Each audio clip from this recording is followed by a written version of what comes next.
Hello দিজারান 29 তারিখ বরবাদ নিয়ে একটা আপডেট শেয়ার করেছিলাম যে বরবাদ রিলেটেড কোনো একটা কন্টেন্ট সেটা প্রোমো বা ফার্স্ট লুক অক্টোবরের 10 তারিখের মধ্যেই ড্রপ করবে। আর এখন কিন্তু অলমোস্ট কনফার্ম যে অক্টোবরের 10 তারিখের মধ্যেই বরবাদ রিলেটেড কোনো একটা কন্টেন্ট আমরা পেতে যাচ্ছি। সেটা ফার্স্ট লুক হতে পারে বা কোনো একটা প্রোমো হতে পারে। যতটুকু জানা যাচ্ছে সেটা কোনো ফার্স্ট লুকই হবে এবং বরবাদের শাকিব খানের লুক নিয়ে যে রিমার্সগুলো রয়েছে যদি সেটা ঠিকঠাকভাবে করতে পারে ভাই, তাহলে আই থিঙ্ক প্রিয়তমা দিয়ে যে একটা হাইপ ক্রিয়েট করেছিল জাস্ট একটা ফার্স্ট লুক দিয়েই সেটা আই থিঙ্ক বরবাদও করতে পারবে। বা তুফানের যে ফার্স্ট লুক দেখার পর অডিয়েন্সের ভিতরে একটা এক্সাইটমেন্ট তৈরি হয়েছিল সেটা বরবাদ দিয়েও করতে পারবে। যতটুকু জানলাম রণবীর কাপুরের অ্যানিমাল সিনেমার যে মেকআপ আর্টিস্ট ছিল তাকে ঢাকায় এনে শাকিব খানের লুক সেট করা হয়। আর যদি এর মাঝে বরবাদের ফার্স্ট লুক আসে তাহলে সেই লুকে শাকিব খানকে দেখা যাবে প্রস্থেটিক মেকআপে। সো বরবাদ নিয়ে এখন পর্যন্ত আমরা যতগুলো রিমার্স দেখেছি এখনো সেটা আমরা অফিসিয়ালি ভাবে দেখতে পাইনি। সো অক্টোবরের 10 তারিখের মধ্যে যদি বরবাদ রিলেটেড একটা ফার্স্ট লুক তারা ড্রপ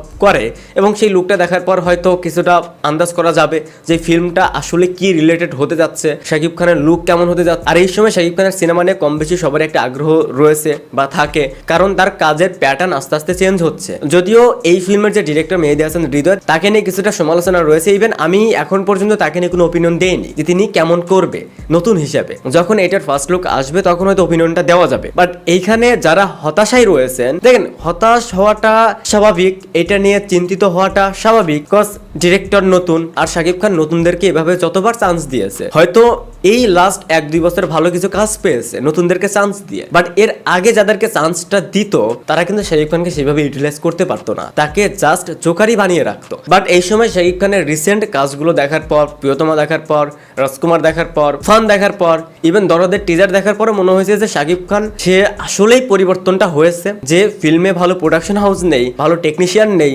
ভালো গল্প নেই, ভালো ডিরেক্টর নেই, ডিরেক্টর যদি তাকে সেভাবে অ্যাপ্রোচ না করতে পারে তাহলে আই থিঙ্ক শাকিব খান এখন সেই ধরনের প্রজেক্ট করবে না। এতটুকু বিশ্বাস তার রিসেন্ট কাজগুলো দেখার পর করা যায়। দেখেন বিশেষ করে আমি অলওয়েজ চাই শাকিব খান ভালো কিছু করুক, শাকিব খান ভালো ফিল্ম করুক, তার ফিল্ম নিয়ে আলোচনা হবে, তার ফিল্ম নিয়ে বাহিরের অডিয়েন্স কথা বলবে, এটা কিন্তু আমাদের শুনতে ভালো লাগে, এটা কিন্তু আমাদের দেখতে ভালো লাগে। কারণ দেশটা আমাদের, ইন্ডাস্ট্রি আমাদের, এখানে যারাই কাজ করে হয়তো অনেকেরই মনে আছে যে রাজকুমার সিনেমার যখন গান আসে, পোস্টার আসে, তখন সেইগুলো নিয়ে কতটা সমালোচনা করেছি। আমি একাই রাজকুমার নিয়ে আমি যত বাজেভাবে সেটা রিপ্রেজেন্ট করেছি।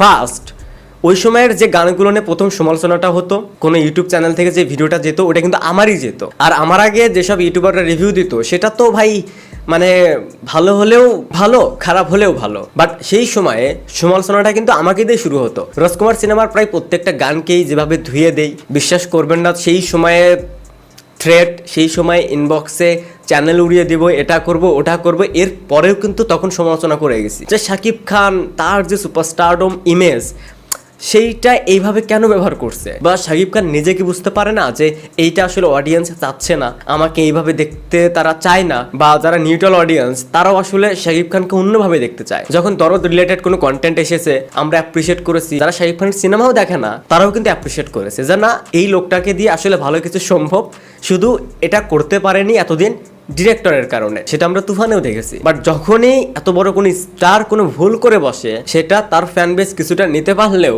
বাকিরা নিতে পারে না।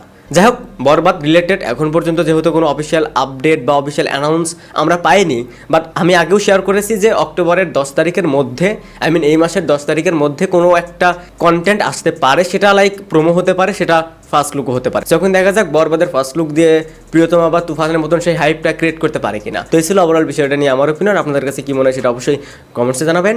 Thanks for watching.